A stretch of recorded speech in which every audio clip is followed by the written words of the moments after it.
గదిని సగము పంచుకుంది ఎవరు అనుకోవాలి ఏం కావాలి మదిని బరువు పెంచుకుంటూ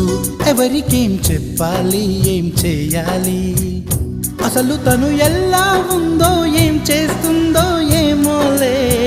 స్పెషల్ మనిషైనా కూడా మనకేముంది మామూలే కళలు తెలుసా ఏమో బహుశా కవిత మనిషా కలల హంస మనసు కొంచెం తెలుసుకుంది కలిసిపోయే మనిషిలాగా మంచి పద్ధతంటూ ఉంది మదిని లాగుతున్నది ఎంత ఎంత వింతగున్నది వెన్నెల్లో హాయ్ హాయ్ మల్లెల్లో హాయ్ హాయ్ వరాల జల్లే కురిసే తప్పెట్లు హాయ్ హాయ్ ట్రంపెట్లు హాయ్ హాయ్ ఇవాళ్ళ మనసే మురిసే మే నెల్లో ఎండ హాయ్ ఆగస్టు వాన హాయ్ జనవరిలో మంచు హాయ్ హాయ్ రామా